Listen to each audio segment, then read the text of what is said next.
శ్రీమద్ విరాట్ పోతులూరి వీర బ్రహ్మేంద్ర స్వామి రచించిన కాలజ్ఞాన ఆత్మజ్ఞాన ప్రబోధాలపై లోతైన అధ్యయనం జరగాలని, ఇందుకు ప్రభుత్వం ప్రత్యేక వ్యవస్థను ఏర్పాటు చేయాలని, తపోనిష్టలో దర్శించి జరగబోయే ప్రళయాలు, ఉత్పాతాలతో పాటు వాటి నుండి తప్పించుకునే మార్గాలను సైతం స్పష్టం చేశారని ఆంధ్రప్రదేశ్ విశ్వబ్రాహ్మణ ధర్మపీఠం ప్రధాన సంచాలకులు అప్పల భక్తుల శివకేశ్వరరావు పేర్కొన్నారు.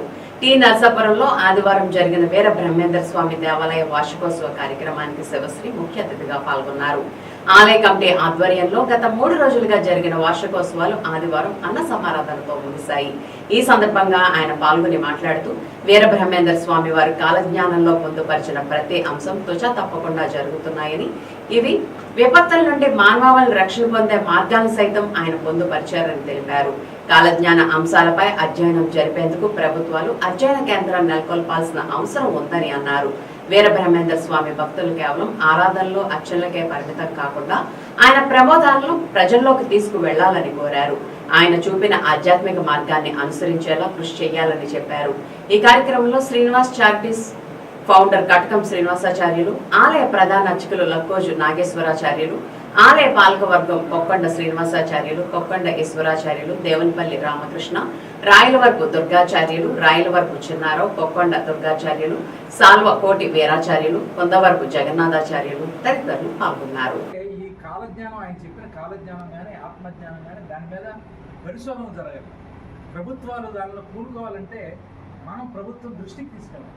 ప్రభుత్వం దృష్టికి తీసుకెళ్లాలంటే ఇలాంటి కార్యక్రమం జరిగినప్పుడు ఎవరన్నా పెద్దవాళ్ళు పిలిచి వాళ్ళతో విషయాలు చెప్పించి దాని ద్వారా పత్రికల ద్వారా సమాచార వ్యవస్థ ద్వారా ప్రభుత్వం దృష్టికి తీసుకువెళ్తే దీని మీద అధ్యయనం జరుగుతుంది. వేరే మనిషిలో దేవుడు చూపిస్తున్నాడు ఎవరు ఉన్నారు మీకు తెలుసు. చాలామంది గురువులు ఉన్నారు, చాలామంది సంఘ సంస్కర్తలు ఉన్నారు. మనిషిలోనే దేవుడిని చూపించిన వాడు ఎవరు లేరు. వీర బ్రహ్మేంద్ర స్వామి మన ఆంధ్ర రాష్ట్రంలో తెలుగునాట ఆయన చూపించాడు. మంచే దేవుడు అని జగద్గురు ఆదిశంకరాచార్యులు చెప్పాడు. దేహమే దేవాలయం, ప్రజలే దేవుళ్ళు అని చెప్పేసి జీవుడే సనాతన దైవం అని ఆయన చెప్తే అది ఈయన ఆచరించి చూపించాడు. పైగా మిగిలిన గురువులు చూసుకోండి, లేకపోతే మీరు మిగిలినటువంటి పీఠాధిపతులు చూడండి, వాళ్ళందరూ కూడా సన్యసించి పీఠాధిపత్యం ఆధ్యాత్మిక మార్గంలో నడుస్తున్నారు. ఈయన అలా కాదు. వివాహం చేసుకొని పిల్లల్ని కని ఆయన వృత్తి చేసుకుంటూ, ఇప్పుడు మానవుడు ఈ విధంగా మీరు వృత్తి మానక్కర్లా, వివాహం కుటుంబ వ్యవస్థనికి దూరంగా ఉండక్కర్లా అంటూ ఆయన నిరూపించాడు. కాబట్టి మన వృత్తులు మానకుండా మనం ఏదైతే మన జీవనోపాధి కోసం మనం చేస్తున్నామో అలాగే కుటుంబ బాధ్యతల నుంచి బయటకు వెళ్ళకుండా ఎలా తరించవచ్చు, ఎలా మోక్షాన్ని పొందొచ్చు అని చెప్పినటువంటి మహనీయుడు ఆయన. కాబట్టి మనం ఇలాంటి కార్యక్రమాలు ఎందుకు చేస్తామని అంటే ఆయన వాణిని పబ్లిక్లో తీసుకెళ్ళడానికి మనం నిర్ణయించుకోవాలి. నెక్స్ట్ రాబోయే కార్యక్రమాల్లో అయినా సరే మనం ఎవరో మీరు కోరితే మంచి మన ఈ విషయం మీద చెప్పగలిగిన వాళ్ళు పెద్దవాళ్ళు ఉన్నారు, వాళ్ళు పిలిపిద్దాం.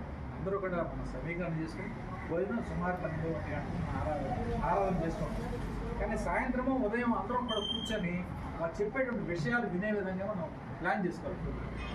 అలాగే మేము రాష్ట్ర వ్యాప్తంగా కూడా ఒక కార్యక్రమాన్ని తీసుకోదలుచుకున్నాం. ఏంటంటే వీర బ్రహ్మేంద్ర స్వామి వాణిని గ్రామాన ఒక ప్రచారంతో వెళ్ళాలని. ఈయన కటకం శ్రీనివాస్ గారని విజయవాడ, వాళ్ళు ప్రత్యేకంగా ఆయన తీసుకురావడం కారణంటే లేకపోతే ఉదయం వచ్చేవాడు.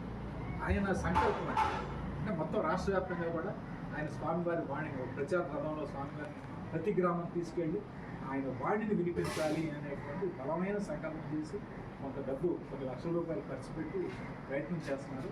ఆ ప్రయత్నంతో ఆయనకి తోడు నేను, మాకు తోడు ఆయనగా మన కార్యక్రమాలు చేస్తాం. కాబట్టి మీరు మరింత ఆయనకి ప్రోత్సాహిస్తూ మీరందరూ కూడా ఆ సంకల్పం చేసుకుని వీర బ్రహ్మేంద్ర స్వామి వాణిని మనం ఎంత ప్రజల్లోకి తీసుకెళ్ళగలిగితే కేవలం కాలజ్ఞానమే కాదు, ఆయన ఆధ్యాత్మిక గురువు, ఆధ్యాత్మికంగా మనిషి తరించేటువంటి మార్గం చెప్పాడు అనేటువంటి అంశాలను మనం పబ్లిక్లో తీసుకెళ్ళాలి. ప్రభుత్వం ముందు కూడా ఆయన చెప్పినది అధ్యయనం చేస్తే ఎందుకు ఈ ప్రళయాలు వస్తున్నాయి, మానవుడు